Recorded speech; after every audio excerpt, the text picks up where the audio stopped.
खुलुमबाय नोंथांमोना नायगासिनो दङ समनि रादाब आं दिनै दङ नैबे गोजोननि नोगोर क'क्राझार अदेबानि नैबे बड'फा नोगोर सेक्रेटारियेट बिल्डिंनि लांगोना मोखाङाव दा नोंथांमोना जानांगौ बयबो मिन्थिखाबाय थांनाय 22 सेप्तेम्बर खालाराव बिटिसिनि 5थि बिसायख'थिया जानानै थांबाय आरो बेनि फिथाइ अदेबानि साननाया 26 सेप्तेम्बराव जानायनि उनावहाय बिपिएफआ सिंगल लार्जेस्ट एबा बयनिख्रुइ बांसिन मासियाव देरहानो हानानै सरकार दानायनि थाखाय दिनै थियारि जानानै दं मोनबाय दा बेबादिनो क'क्राझार जिल्ला बिपिएफनि गाहाय नेहाथारि बिथाङा बे समाव नैबे बुब्लियाव दङ बिथांनिफ्राय जों मिथिना लानो नाजागोन फैगौ 5 खालाराव बा 5 अक्ट'बर खालि बिपिएफनि गाहाय आगुनि बिटिसिनि चिफ बिथाङा फिन खेबसेबाव बिटिसिनि चिफ महरै समायखिरा लागोन रायजो बेंगिरि आरो आसामनि गिबि मन्थ्रि बिथांमोना बाहागो लागोन गोसोआव माबायदि मोनदों आरो मा फोरमायगोन बे बुब्लियाव गोसोआव जेबादि गोजोननाय मोनदों बेखौथ' खुगाजों बुंनानै फोजोबनो हानाय नङा बेनि सिगां आङो साफ्रोमबो बिटिसिनि रायजो राजाफोरनो क'क्राझार जिल्ला बिपिएफ आरो गासैबो बिपिएफनि जानानै सासे क'क्राझार जिल्ला बिपिएफ कमिटिनि गाहाय नेहाथारि जानानै आङो साफ्रोमबो रायजो राजानो साबायखर बावग्रोनो नागिरदों साबायखर बावहरदों बिथांमोनहा जोंनि हाग्रामा महिलारि सारखौहाय फिन आरो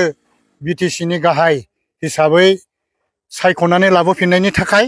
आङो थोजासे आरो साबायखर बावहरबावबाय बेनि उनाव मैया जोंनि 28 सा जाय एमसिएलए बिथांमोनहा देरहासार जाबाय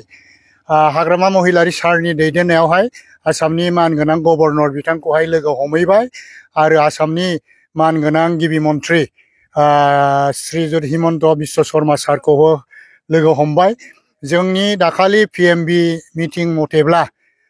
प्रस्ताब लानाय मथेब्ला सिगाङावनो हाग्रामा सारा बुंथिनानै दोनखानाय 3 अक्ट'बर खालिनो शपथ ग्रहण लानायनि बाथ्रामोन नाथाय मैया चिफ मिनिस्टार सारजोंहाय रायज्लायनानै 3 थारिखआव बिथांमोनहा गोबां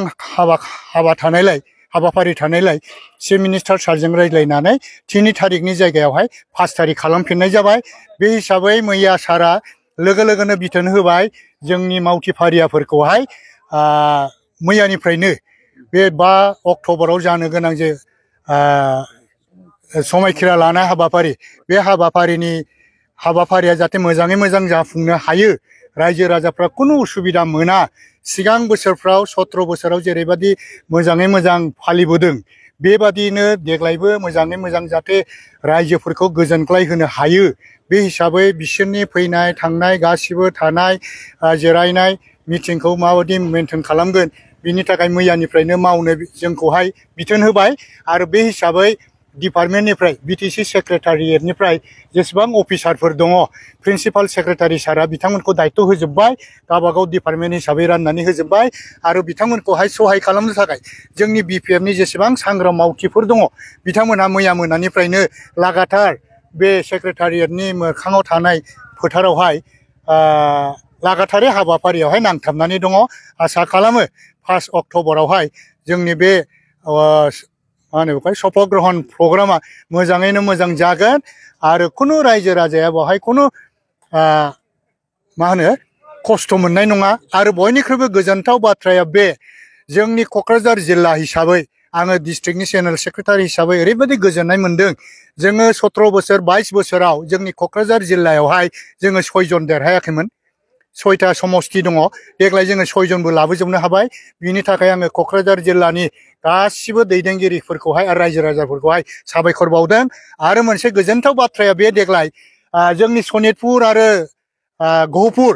बे हादाबनि रायजो राजाफ्रा फार्स्ट टाइम बिटिसियावहाय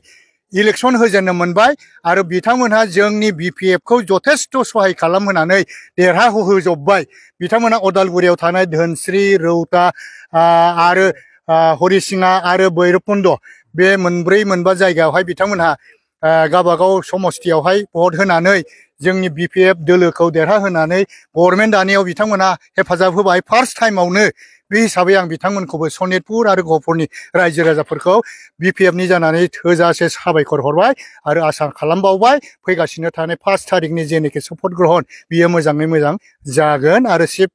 हाग्रामा महिलारि सारा चिफ हिसाबै बेवहाय शपथ ग्रहण लागोन बिथांनि दैदेननायाव 5 बोसोरा जाहाथे मोजाङै मोजां जोंबो कपारेसन होनानै दैदेनलांनो हायो आं बेखौ मिजिंथिबाय बिथाङानो जाबाय क'क्राझार जिल्ला बिपिएफनि गाहाय नेहाथारिमोन बिथाङा फैगौ 5 अक्ट'बराव हाग्रामा महिलारि बिथाङा समायखिरा लानायनि सोमोन्दै माखासे बाथ्रा फोरमायबाय लोगोसेनो जानानै थांनाय बिटिसि बिसायख'थियाव बिपिएफआ सिंगेल लार्जेस्ट देरहानो हानायखौबो साबायखर बावनानै रायजोफोरनो फोरमायबाय दा समनि रादाब नायगिरिफोरनिसिम आं दिनै नैबे बुब्लियावनो बिदाय लाथ'बाय गोजोन्थों।